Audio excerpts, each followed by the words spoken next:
Hi, this is Randy Finney with the Right Side of the Chart, and today is Tuesday, March 27, 2018. Doing a market wrap here late in the evening. I wanted to get it out by tomorrow. Didn't have time to get it out earlier today. I want to share my thoughts. Again, not a whole lot has changed in the bigger picture, but the potential is there. And as I've said recently, the markets are sitting on what I view to be the edge of a technical cliff. What I mean by that, well, we're going to go through, we're only going to look at SPY and QQQ and time permitting, just a handful of top components, and make the case that the SPY has broken down, triggered some sell signals, especially in the daily and weekly time frame. That's very significant. That's the S&P 500. That's the broad market. However, the Nasdaq 100, although not as diversified, it has been our leading index. Has a lot of the beloved tech stocks. That is still clinging to support.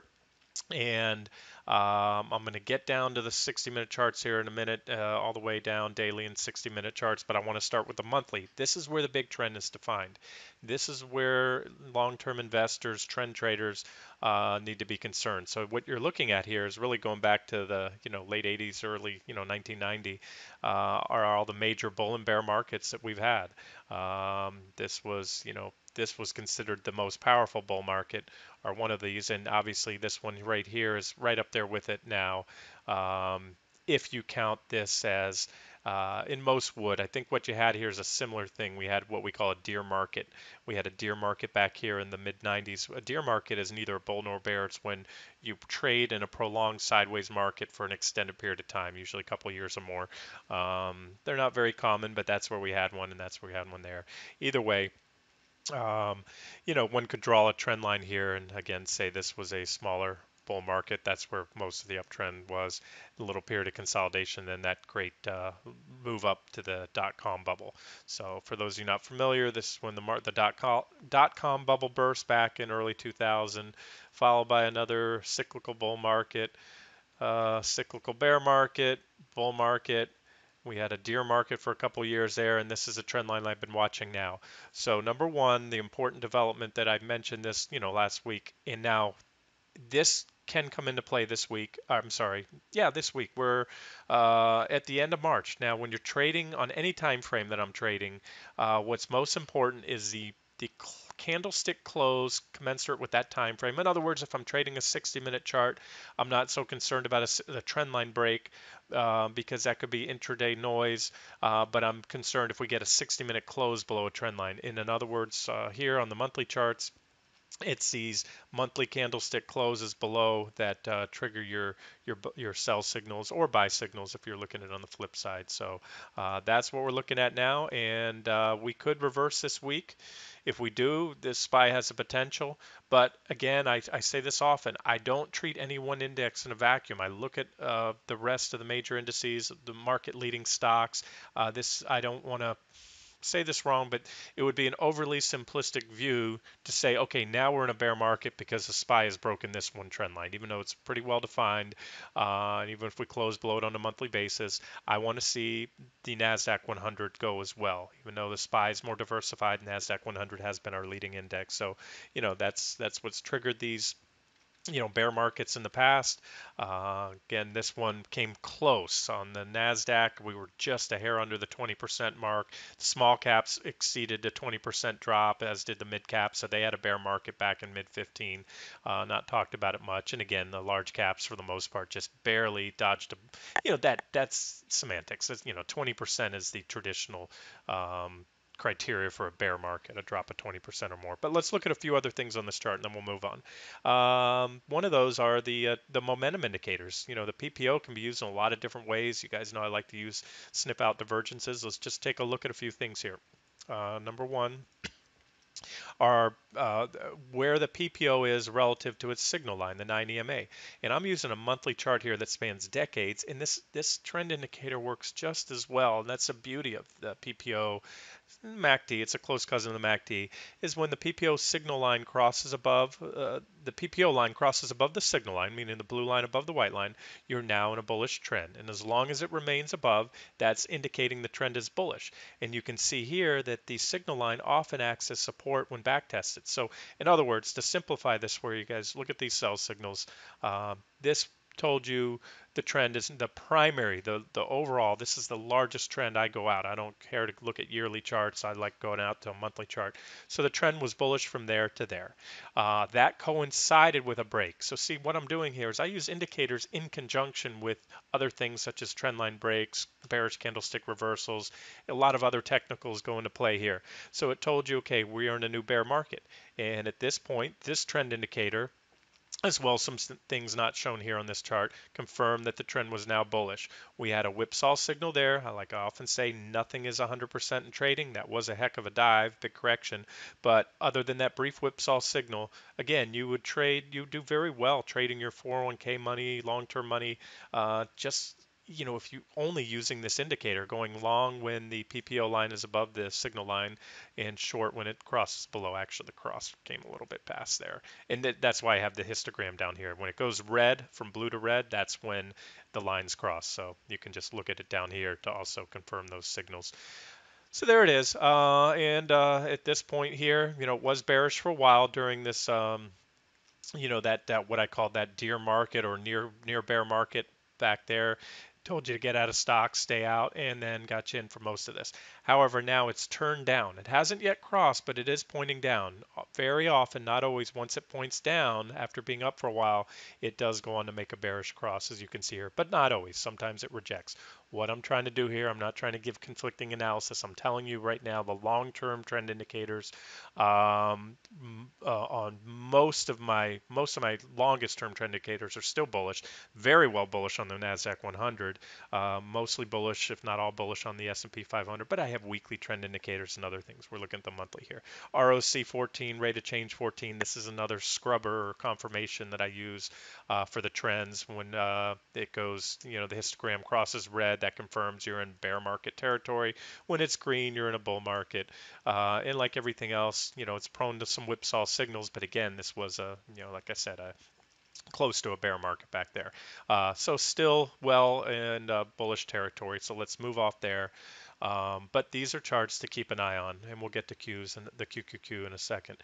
Here it is, SPY, and as we zoom down to the weekly chart, you can see that we are flirting with this key 200 or 40-week moving average, which is the same as a 200-day moving average, and barring a stick save this week, and anything is possible. A lot can happen between now and Friday. I think the end of the month, 31st, if I'm not mistaken, is on Sunday.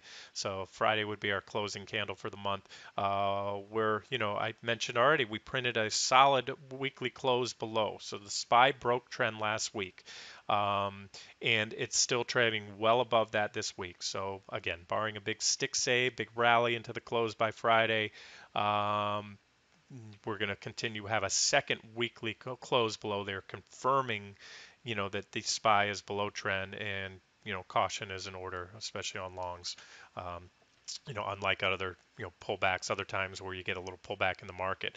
And this is also a change of character. That's the other thing you need to look at here and consider that in the past, in a healthy bull market, big corrections and pullback to supports are usually great buying opportunities, time to get long for the next ride up.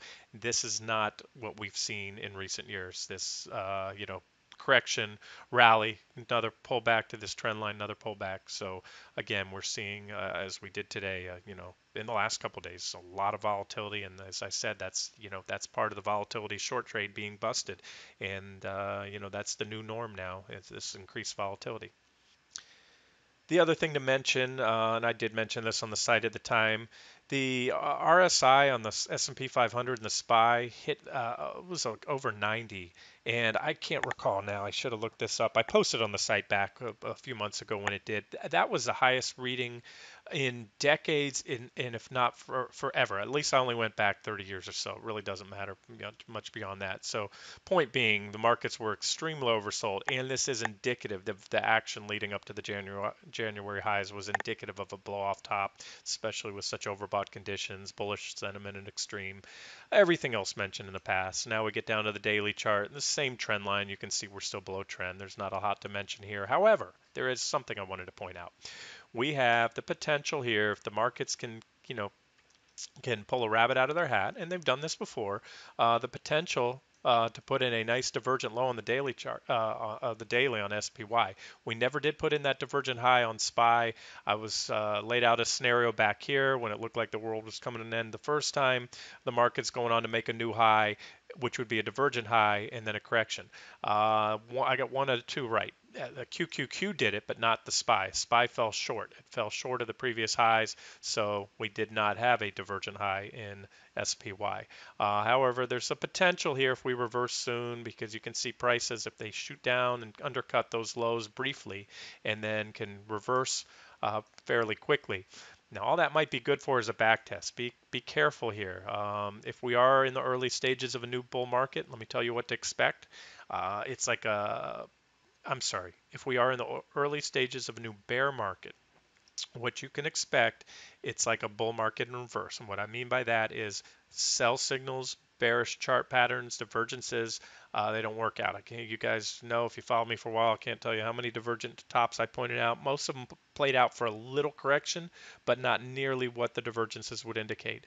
So, the same thing happens in reverse in a bear market. The bearish chart patterns start playing out a lot better than the bullish chart patterns. You're going to have a lot of failed breakouts on bullish chart patterns, things like that. Again, the evidence isn't there, guys, but we're very close. I think we're sitting, at a very precarious technical um, position in the markets. And again, this is one scenario here, and we could go beyond that if we put in a divergent low on the SPY. So just, I guess what I'm trying to say is I wouldn't go crazy on the shorts yet. If you weren't already short, in one of these highs here before. And now we zoom down to the 60-minute chart. And before I wrap this video up, I'm going to look at the futures. We're looking at intraday or regular day trading. Regular trading hour trades. Excuse me. 9:30 a.m. Eastern Time to 4 o'clock p.m. So I'll look at the futures here in a second before we wrap this up. But you can see what I'm probably getting at here. I've drawn some lines. These divergences really help guide us uh, in these near-term trend change. We're down to a 60-minute chart. If I don't mention it, it's right up here, hourly. So we had this divergent high here. This is when the post was made. Sell signals on U.S. Equity markets triggered when we broke these uptrend lines here with this divergent high. Played out for one heck of a correction, and it ended in, as you can see here, bullish divergence. I didn't draw that line out so well. We had positive divergence at the lows, which launched this nice rally. And then we also had, as you can see here, bearish divergence. We had bearish divergence there. We also had negative divergence again after this first correction. So point is, these divergences have been playing out very well. They've been helping to identify these near-term trends, and there's such volatility that now, for the first time in ages, a swing trader can make money going long, short, all within a period of just a couple months. And with the right instrument, depending whether you're using leverage or not, the high, good, solid single digit or well into the double digit gains, if not more. Again, that's pick your instrument and your poison. If you're, new to trading, stay away from leverage. It's a quick path to ruin if you don't know what you're doing. But by day trading or actively trading, swing trading, the NQ or ES E-mini futures, the profit potentials have been just enormous lately. And now here's what I'm looking at. So if we can shoot down, and this may happen on the futures contract sometimes, and very often I'll see that. You're only looking at regular session trades here. So if the futures drop overnight in reverse, and we'll take a look at the NQ in a minute, or we pop down, let's say that move down sticks and we open down, or whatever, we open up tomorrow and trade down, doesn't matter. If we do that and then reverse, we'll have bullish divergence here for the first time since right here. And that led to this big rally. And that could give us that stick save that the SPY needs. So I'm just trying to let you know that I can't write this market off yet, although things aren't looking good. And I can certainly make the case. And I do believe that at some point in 2018 we go a lot lower. That can happen very quickly. Meaning in the next few weeks we can have a big drop, continue a lot lower than we are, or it may be postponed for down the road a little bit. So let's just keep an eye on these charts, 60-minute charts, and now I'm going to roll into QQQ and we'll wrap this up. All right, so we're on the 60-minute, but I'm going to go back to the same thing, take a look at the monthly chart. Oh, not on this board. I do not have it marked up. Okay, sorry, I thought I had it. Must be on the NDX. Doesn't matter. I went over the SPY, And as I said, right now the Qs and the Nasdaq 100 they look fine by all. I shouldn't say they look fine, but all the trend indicators are bullish. So say what you want, you cannot say that the longer term or the primary trend is down at this point in time. The intermediate, the near term trend is certainly down, and as I've been highlighting for weeks now, here's the trend line I'm looking at on QQQ. Starts back in the mid 2015 lows. On the NDX, it starts right here because NDX didn't drop that far. That was a little mini crash. This is an ETF, therefore it's subject to some of the flash crashes. But that trend line picked up exactly right there on the NDX. Anyways, it's the exact same trend line. And here's my point. Here it is. We tested it here. We had a stick save intra-week break, and we closed back above on this candle right here. And as I said, it does not matter what happens intra-week when you're trading off the weekly time frames, only what the closing candle is. So that was we had a bounce up. We got that new high that I was looking for, which was a divergent high. It shows here. You can see the negative divergence on the weekly chart as well as the daily chart, and then boom, a pretty impulsive move down. Now, this is the overriding factor here, guys. This, if I had to pick one or the other, I'd go with the NASDAQ 100 because it is chock full of market-leading stocks, the FANG stocks, FAAMG, everything everybody loves to own, and most importantly, everything that the hedge funds and the mutual funds and the index funds and the general public is so chock full of. We had margin levels at record highs recently. There's an unwinding of that. We had volatility at record lows for an extended period of time. There's an unwinding of the short volatility trade. What that means is these hedge funds, mutual funds, pension plans, they have to reduce their risk right now in the market, and they have to do that by lightening up on these, over-owned, over-loved names. So that's what's going on here, and that's why you're seeing the market-leading stocks down so much. And there it is. So we have this uptrend line here I'm watching. Let's see how we close the week. If the QQQ and Nasdaq 100 prints a solid close below this trend line here, there's a minor trend line below, but I'm looking at the white trend line. That would be an additional sell signal, if you will, or additional bearish evidence in the markets. And the fact that we had this divergent high, it sort of somewhat conflicts with that potential divergent low I just pointed out in SPY. Usually you do not see a daily, negative divergence that is now confirmed and starting to play out. You don't see rarely do you see a divergent low on the daily time frame that comes on the heels of divergent high. It just, from my experience, doesn't happen. So what's probably going to happen is that SPY divergence will burn through, not play out. But I don't know. There's, like I said, we're looking at two different charts here. One that's clinging to life, and the other that doesn't look good at all. And I'm referring to the Nasdaq 100 right now, not looking hot, but still above support, and that's why you just can't. You got to be careful here. You short very aggressively, and if the support levels hold and the buyers step in, you could see a pretty sharp rally here, even if we are going lower in the coming weeks or months. Okay, and just wrapping it down to bringing it down. This is a 2-day period chart limitation. This TC 2000 charting program. They only can go back 200 bars. So to see a daily chart go back for 4 years, I have to go to a 2-day period. Every candlestick's 2 days. But it shows you this uptrend line, the same uptrend line I talked about on the weekly chart here, and very well defined. And that's why I'm putting a lot of stock or big weighting on this. There's a minor uptrend line below that's coming in. So you have, again, the story is this, that the NASDAQ 100 has not broken below trend line support. And it's a well enough trend line. Now it jumped down to a daily time frame that you have to respect it. And so, technical analysis 101 says you do one of two things when you have a stock or an index approaching support. You either look to position long on that support if you're confident that it's going to hold and that it'll bounce, or you look to short a break of it if you are expecting it to break down.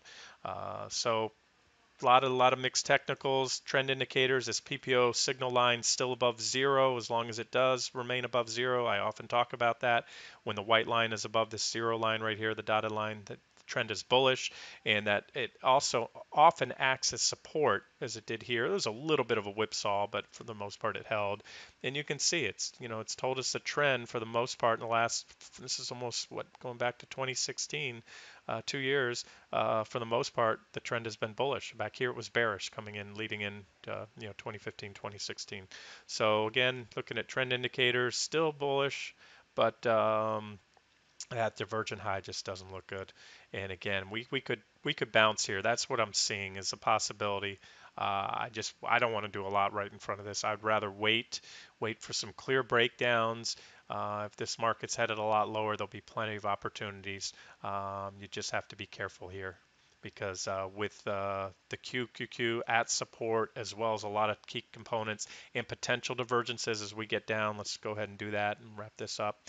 We get down to the 60-minute time frame. Same thing. You can see this, and this is one of my favorite swing trading time frames. And swing trading, it used to be, when I saw a setup on the 60-minute charts, that was good for, a few weeks, sometimes even a couple months.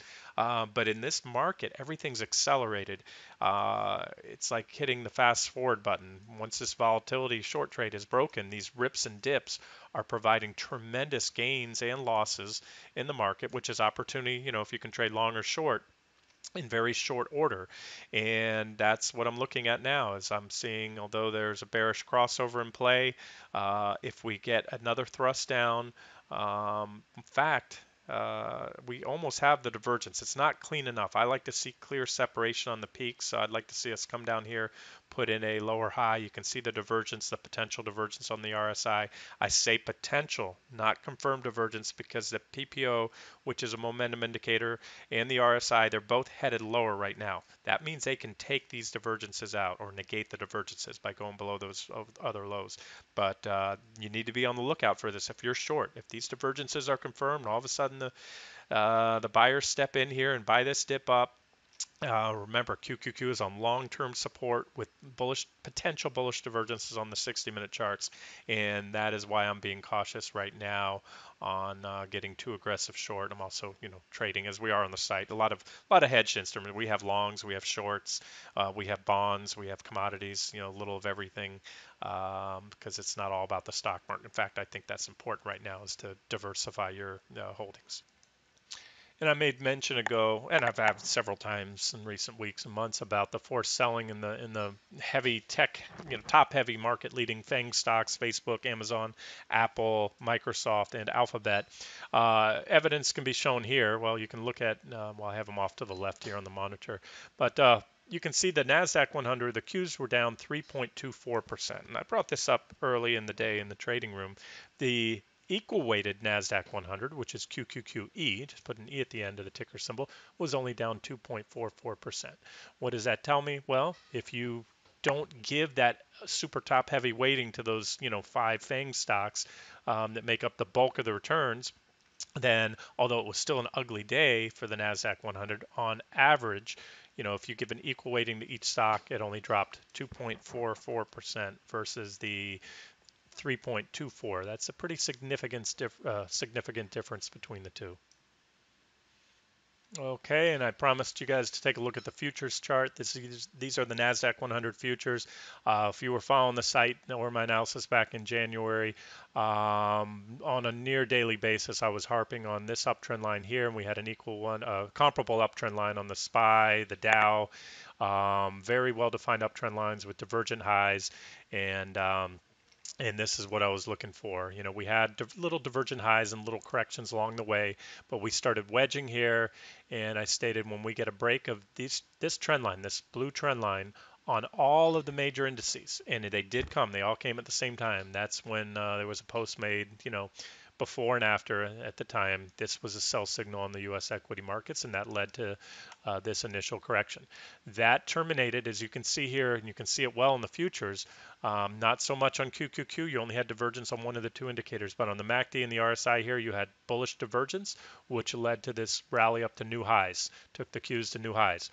Now, so I think you need to respect these divergences, whether they play out or not. you should be aware. And there it is. You've already had, looks like the NASDAQ 100 futures have already punched down. Here, let's zoom in a little bit here. There it is. So you can see that we have now taken out, we made a new low right there. I don't have the line exactly on it. And it looks like we're starting to turn up. Anything can happen by tomorrow. But as of now, we have, again, what I refer to as potential negative, I'm sorry, positive divergence here on the NASDAQ 100 futures because the prices on the futures have made a lower low. The indicators are making higher lows. They're starting to curl up. Still a little work to be done, but don't be surprised if you wake up tomorrow and the NASDAQ rallies really hard, especially if these divergences are confirmed. Or again, we could thrust down once more and still keep these divergences in place as long as we don't take out these previous lows down here. And the 60-minute charts, the other day I mentioned, I think in the last video on Friday, this was my bounce target zone, and I acknowledge it was a fairly wide zone, but that comes with the volatility. And you can see we stopped cold almost to perfection. I think it was a high of 165.64 today at the open, which was literally 2 cents shy of that target, which was laid out in advance. And that's, again, not random numbers. You can see there's reaction there. There's the bottom of a gap, reactions to the left. And so that's where this was the rally ended. And keep in mind what stands out is the impulsive nature of this selling. Look how many trapped longs were looking to unload. The headlines, they'll always attach a reasoning for a big move in the market, but I think this is technically driven, and no matter what you say, there's a lot of, and I'm sure that the news on the Trump and Beijing softening up on their trade war rhetoric, that certainly exacerbated the move. But again, the important thing is the markets are just in fast forward. They're going to play out to these technicals. You have a certain amount of buyers in the market and a certain amount of sellers. And when things were going great for years, good news was good news and bad news was bad news. Now at this point, we've reached a point in the cycle where bad news is being taken as bad news, and in some cases, even the market even sells off on good news. So, but here's what we're looking at here. You have this potential divergence. So again, if we get another thrust down, I already showed it to you that technically we've had it in the NASDAQ 100 futures, but we could gap down tomorrow in the Qs. If we don't gap up and those divergences on the futures don't play out, that is. And if so, these are still formidable resistance zones. And again, the bigger picture, guys, starting where back on those weekly charts, we're at long-term support on QQQ, and we'll just wrap it up here with a couple of the big stocks. There's Apple still looking bearish rising wedge pattern, breakdown back test. But when I go back to the longer-term charts, I use this 40-week moving average, which is a 200-day that defines the trends very well in Apple bull and bear markets when prices are above or below that line. We're still above the 40-week moving average. We haven't closed below it yet, nor the 200-day moving average. And there's a potential trend line that comes in here. But again, this is a sickly looking chart. To me, as I've been saying recently, it's not so much a matter of if Apple and the stock market are going lower in the coming months, at some point in 2018, more of a matter of when. So do we have one last hurrah, maybe even another run up to new highs before we take out the recent lows? Well, we should probably know that within the next week or so here based on where we are on the charts. All right, a couple others. Amazon. There's Amazon. There's a pretty decent trend line right there. Yellow trend line. Broke this one here, but we have this trend line. So there's one stock at support. But again, divergent high. You can see the negative divergence. So, if you said, Randy, you have to pick it long or short, which one would you rather be in Amazon? I'd rather have short it right now if I had to, even if I had to ride out a bounce, another move up within this wedge. These divergences aren't going to be burned out anytime soon, and they're probably going to play out for a correction. And that ultimately is going to bring Amazon, I think, down to about the, a little over the $1,000 level, somewhere around there. And a couple more. Alphabet. There's another stock, market leading stock at support. There's a long-term trend line. See the yellow trend line goes all the way back to 2008 lows. Primary uptrend line still above it, but it's starting to take out this minor trend line here, which I just showed you, and we come back in on the daily chart. But we also have a pretty decent area of support. A lot of reactions on this support zone here, these two horizontal lines that I have right here. So it's another big market leading stock at support, and that's why, in my opinion, you just can't get too aggressive right now with the shorts. Again, if you shorted the highs, great. You've got some great entries anywhere even near the highs, then hold on to that. But I think the prudent thing is to wait to see these levels go with conviction, especially on a closing weekly basis. Here's Microsoft, a daily chart. There's a uptrend line off the 2016 lows, mid 2016 lows, and we tested it. We're still above it. And below that is this other alternative uptrend line right here, and then a pretty decent support level there. So the story's the same. We can go through them all. Facebook's coming up on a potential target right here, and Intel still near the highs, but not looking good. Again, these are stocks that if I had to do one or the other right now, and of course I do have short exposure on the markets, but mostly individual stocks right now. The broad markets I'm holding off at this point in time. There it is, breakdown, back test of this wedge type pattern, strong negative divergence. And so to me, it's more of a matter of when, not if, Intel is going to come back down here to this 47.75 level, have a reaction, probably work its way back down to 43, and quite possibly before all is said and done, sometime in 2018 to this $38 level. So that's it. We'll wrap it up here. And if anything changes tomorrow, like I said, this week has the potential to either really do further technical damage to the market, or we can pull off a stick save, particularly with the Qs holding support. If some of these market leading stocks hold support, that might give us the impetus for another thrust higher. Give people a chance to unload the long positions if they want to get short, or if you think the market's going to new highs, you step in here and buy. That's all I can say. Your QQQ and NASDAQ 100 at support, you buy with a stop not too far below. Um, that's when you want to buy, when there's blood in the streets. And, if you're wrong, that's what a stop is there for. But just remember, it's a fast moving market. And if these support levels break and they give way, in this day and age of electronic trading, this market can fall very fast, and your stops can even be bypassed on an opening gap down. So just keep that in mind, with your position sizing and all that. Better to keep things light for right now. With this volatility, you don't need heavy position sizes to make a decent return. All right, this has been Randy Finney with Right Side of the Chart. We'll wrap it up there.